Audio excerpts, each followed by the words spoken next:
Thank you. Good evening, everyone. I'm very happy to speak with you about employer branding tonight. And the question is, how can we attract the best profiles? Just in a few words, I've been in recruitment for 16 years now, meaning that, if my presentation, yeah. I just started straight after the fax era. The fax, you remember this little piece of paper that you were waiting for to get a CV of the person that would save you from the 2000 big bug. Then I just started after that, and a lot of things have moved since then. You know, the digital era arrived, and there is now a massive lot of opportunity to, well, to get this, the way we recruit totally changed and much more efficient. First, let's speak about situation and perspective. I think you heard a lot of things about it in the previous presentation, then I'm going to be rather quick. Well, from the recruitment point of view, let's say that we are pretty optimistic, you know. Belgium have never created so many jobs, 60,000 only for last year. And there is a bulk of 140,000 jobs vacant on the market right now. Then it's not a crisis anymore. It's like talent war. We know that it's not going to change because a lot of baby boomers are going to be coming back to retirement now, and the new generation are not that many. We heard about the university aspect, meaning that the issue is not going to be solved by the new people arriving from engineering, IT, or all the kind of training that we need people from, because they're not there. Or not enough. And we've been getting people from Eastern Europe for the last few years, and this situation's not going to be going on anymore because even in Eastern Europe now, I mean, they have a lot of jobs. Digital profiles or highly skilled profile have the jobs in their home country, and it's going to be harder and harder for us to attract them. Then let's put it this way. Well, fishing. If you are having troubles finding the good talents and keeping them, well, let's say that you're just normal.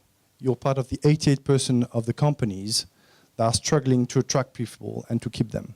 And that's a big challenge. Specifically when we know that we've got more and more demand for highly skilled people, and that these skilled people are really, really low in terms of number. It's going to be a real struggle. Coming to another aspect, there's going to be a big change, meaning that right now companies' culture are led by baby boomers and X generation. And in 2025, 75% of the workforce is going to be coming from Y and Z generation. And that has a big impact. Because if you look the baby boomers and X generation, and this new generation, there's massive changes. Forget about hierarchy, you know, they want to collaborate. Forget about loyalty. They want to live an experience. They want to be part of a culture. They want to be part of a story. Forget about, you know, the view of sacrificing your life to get your family happy and out of need. They don't care anymore. You know, it's like give and take relationship. I want meaning. I want purpose in what I'm doing. I want a balanced lifestyle. I want to play football at 5 o'clock. And that's just normal because that's lifestyle. Then the way we approach work, the culture within the organization, it's going to be totally changed. And in the meantime, these guys, the young guys, were born with a laptop, or, I mean, they know how to find information. And they know who you are. 76% of people that are looking for a job initially look on the internet on what your company is about, that they already know about you.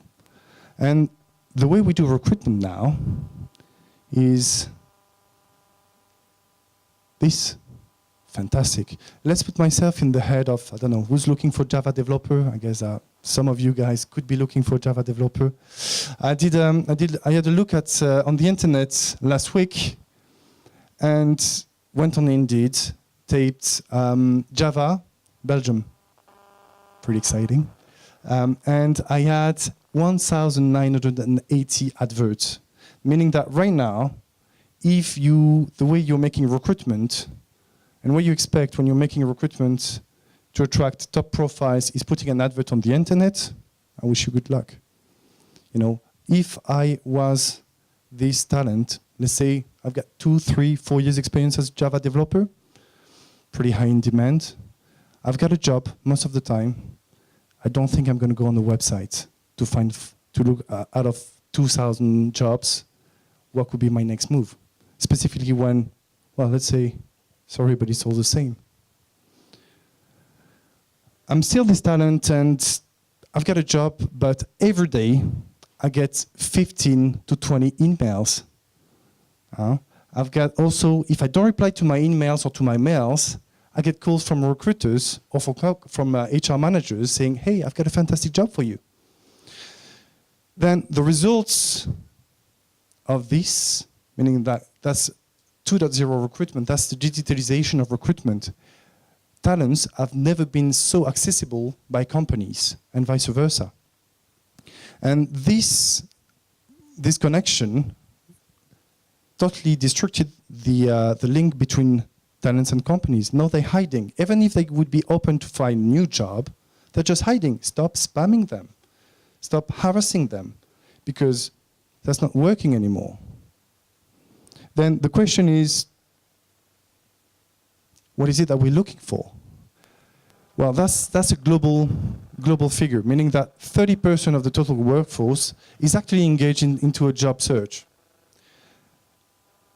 I'm going to mention this figure is really high because the people that you're really looking for, meaning the digital talents or the highly skilled people, is not 30%. If you're looking for a Java developer, you're going to get 3-4% people. The guy was coming back from his trip in Asia. Otherwise, be careful. They're not maybe the best. No, but there is a big opportunity there, meaning that 87% of the people of the workforce is actually open to receive information. Is actually open to receive information about professional opportunities, by the way, that is put in a good way, that is interesting, that is not come and work for me, that is a different way. Then how can we do that? How can we recreate this link with the people that could be open for a new job? You could be the next step, but they don't know it yet, and they're hiding because they're being spammed. Then that's a new paradigm of recruitment, and that's employer branding. Let's say that you want to attract people. I'm going to use another example is if you were single, and this is digital era, you would go on Tinder or Mythic. Would you put an ad saying, well, telling what you want for dinner, such as like, I'm a vegetarian and I only eat bio? Is it really attractive? No picture, no video, no text, no communication whatsoever? Well, let's think about it, because this is exactly what we're doing with the classical adverts. We need to be sexy, we need to be attractive, but we don't say anything about our organizations. Then employee branding is exactly that. It's about telling who you are to attract the people that can be interested by what you have to offer. Pretty simple. And once you've created this brand, this image, well, you just have to spread it. Social medias are there, pretty powerful, and you can touch people depending on their center of interest. You don't have to spam people. You know what you're interested, what you could be interested for, and you attract the people that can be interesting for what you have to offer. Yes, statistics. Same, I'm going to carry on with a kind of relationship, meaning that usually when you attract the person for the good reasons. Sorry? Quickly, okay. When you attract a good person for the good reasons, usually you've got chances that this person is happy and that you develop a long-lasting relationship. Then in a nutshell, when the person is happy is aligned with your company culture, with the meaning of your organization and what you have to offer, usually they are more happy, they are more productive, and you've got much better results. And of course, they stay much longer.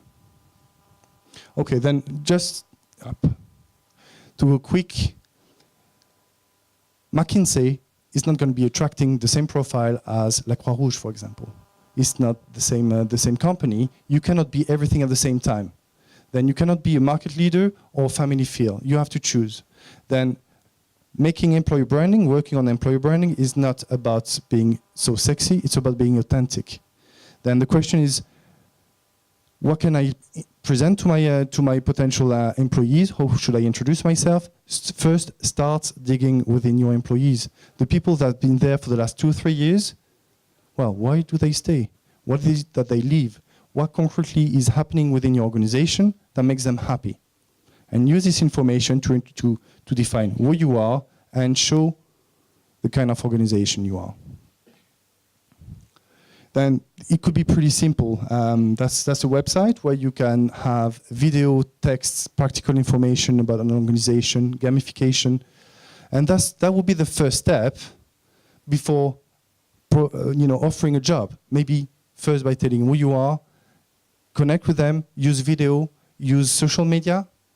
This already exists, it's there, and it's working. And after, define about your job. When we make recruitment, we've got 8 times more people, more candidates replying to us when we first start by telling who our clients are, rather than by saying, well, we've got a fantastic job for you. Then I think it's pretty obvious it works. Last but not least, well, this is a positive cycle of employer branding, meaning that, you start from a good company culture. This leads you to show who you are and be able to attract through employer branding. You attract people that are interested by what you have to offer. These people promote internally this culture and reinforce this culture and make your company more attractive. And then it's easier and easier for you to attract people. Let's not forget that your first ambassadors are your employees, and they are spreading the word on the social medias as well. Thanks a lot for your attention.